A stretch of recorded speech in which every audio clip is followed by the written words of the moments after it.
What if the radical act is not to summon miracles, but to return again and again to the simple utterance of thanks? In the first breath of this inquiry, gratitude appears not as a duty or a polished phrase, but as a posture of attention, an ordering of the senses that reassigns weight and meaning to the ordinary. The phrase offered by Meister Eckhart is not a talisman. It is a compass, pointing us back to the ground from which our experience grows. To say thank you as a practice is to learn a language that recognizes the sacred woven into the seams of daily life. Begin by noticing how the mind typically parses experience, a ledger of gains and losses, occasions for complaint and praise arranged against the horizon of expectation. In that calculus, gratitude is an accounting anomaly, something to be called upon only when the balance seems favorable.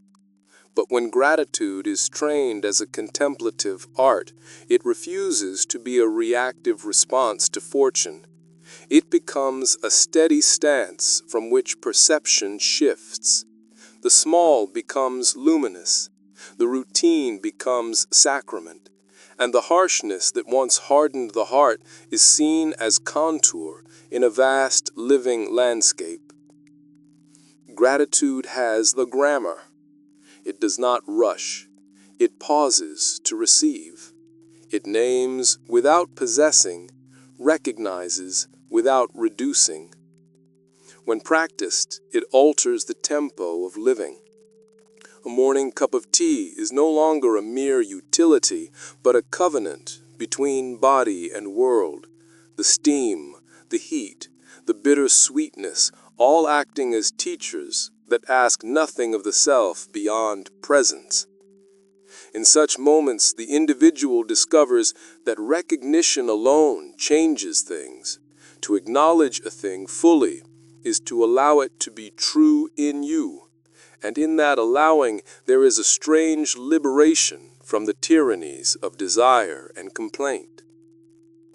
There is an ethical gravity to gratitude as well.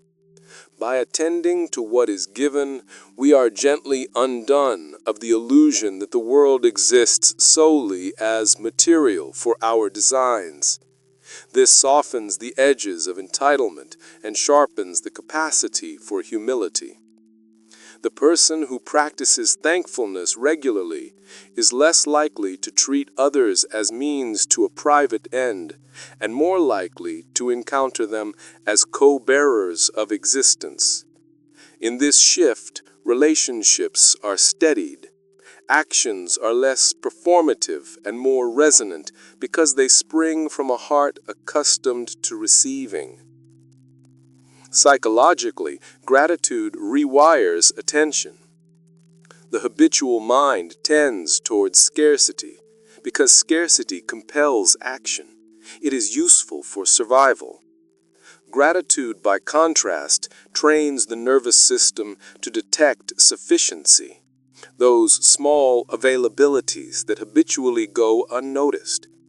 This is not a denial of lack where it exists, but an enlargement of perception, so that lack does not monopolize experience. With practice, the internal commentator that insists on what is missing loses volume. Other frequencies, contentment, curiosity, tenderness, gain bandwidth. Metaphor can guide the transformation. Imagine a room with dusty windows. Sunlight arrives but is dulled. The act of gratitude is the slow, patient cleaning of those panes. The light that was always present now floods in clearer, revealing corners and textures previously hidden. Cleaning does not create the light, it simply allows what was there to be seen. The practice of saying thank you performs a similar clearing within the heart, letting the world's ordinary radiance enter with less obstruction. As this part moves toward a bridge, hold an image, a single seed of acknowledgement planted in the soil of routine. It is unremarkable at first, almost laughably small, yet it contains within its folded silence the possibility of a tree that shades many paths. What would happen if you tended that seed every day? If thankfulness became not a sporadic act, but a cultivated habit? How would the landscapes of your relationships, work, and solitude respond to such persistent care?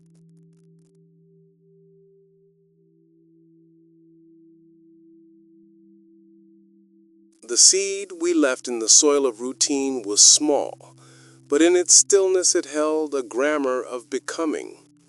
Picking up that quiet image, let us follow how a single act of acknowledgement begins to change a life by teaching the fine art of listening. Gratitude, when practiced, does not merely enumerate blessings. It tunes a sensibility that notices the world's offers and accepts them without immediate conversion. The seed, in darkness, learns to feel the faint heat of the earth, the whisper of moisture.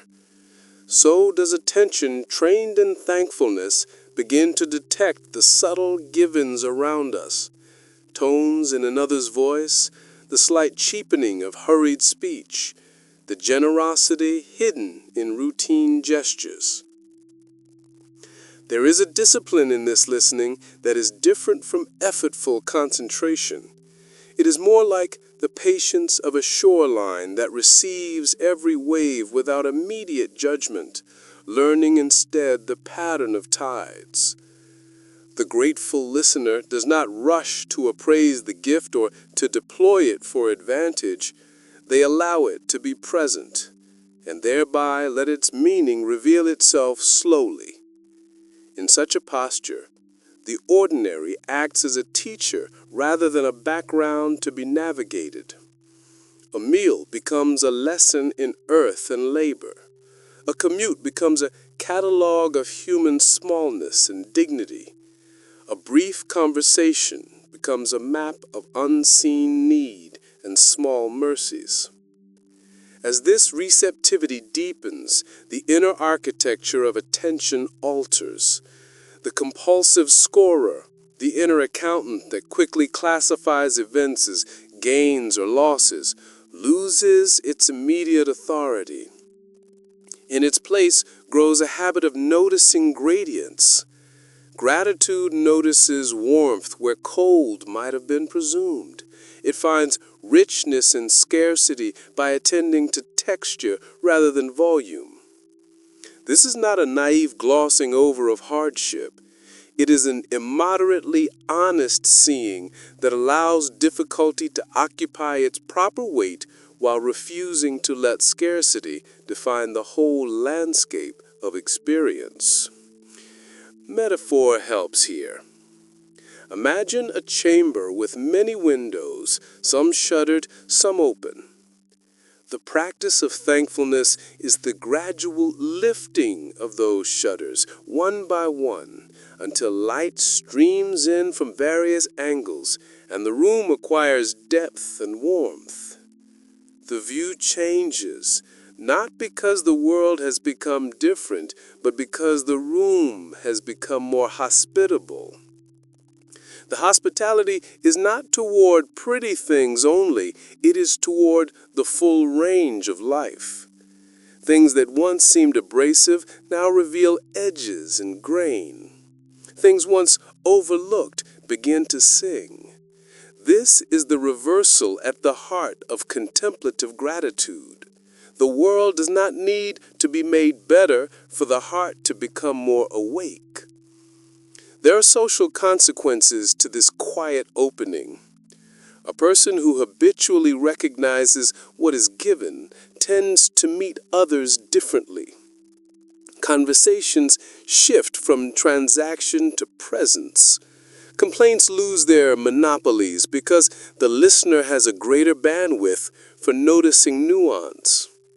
Small acts Returning a call, listening without answering, acknowledging another small competence begin to accumulate into a fabric of kindness that, while unseen by markets and algorithms, alters the moral climate of neighborhoods and families. The sacred becomes distributed across mundane exchanges. Liturgy migrates from temples into kitchens and workplaces. Still, gratitude is not a constant tonic. There are seasons when the shutters cannot be lifted. Grief, exhaustion, outrage demand their own attestation. The practice does not deny these moods. It trains the heart to hold them without foreclosure, to keep some windows open even when others must remain closed. In this way, gratitude learns a humility. It is not a cure that dismisses sorrow, but a method that enlarges the capacity to sit with sorrow while still recognizing what is present. As this reflection moves toward a gentle hinge, imagine the seed, after many small mornings of noticing, sending a tender shoot up between pebbles. It does not boast of its ascent. It simply listens for the signals that tell it where to bend. What might it mean for your life to be that shoot? To learn the language of reception more than the grammar of acquisition? How would the world look if gratitude were the habit by which the ordinary becomes visible and the visible becomes a doorway?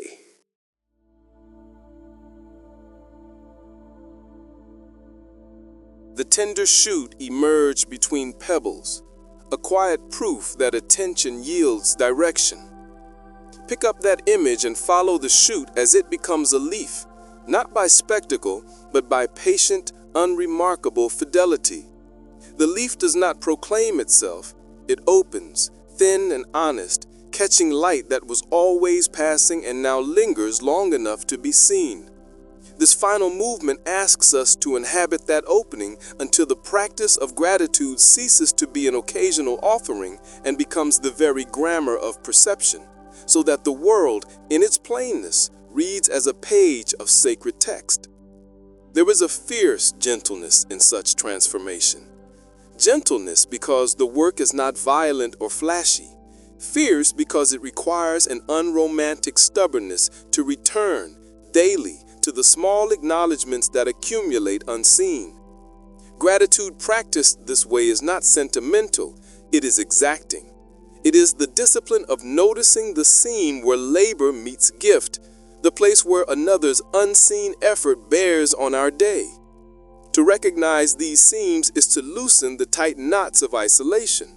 The heart that learns to say thank you without expecting response discovers a different economy, a circulation of appreciation that enriches without impoverishing.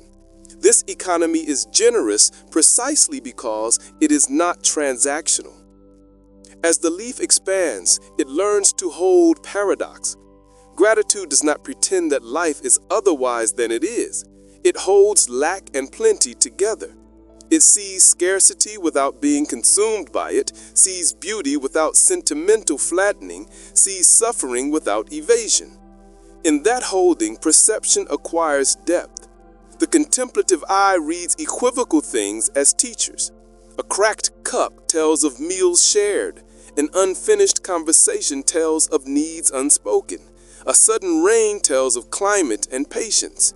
The grateful stance does not simplify reality. It enlarges the capacity to receive it whole, with its contradictions intact. Interiority shifts in consonance with this widening. The reflexive scarcity-driven narratives, always wanting, always analyzing, always making oneself into a ledger, grow faint. In their place arrives a different nervous economy. Calm curiosity, subtle responsiveness, an ease that is not the absence of tension, but a reallocation of it. Energy formerly spent on rehearsing grievances or future proofs becomes available for attention itself.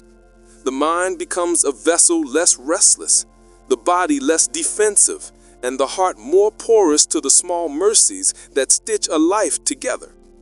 Socially, the leaf's quiet opening radiates. Gratitude is contagious, not because it obliges, but because it invites. A word of thanks shifts tone. A look of recognition alters posture.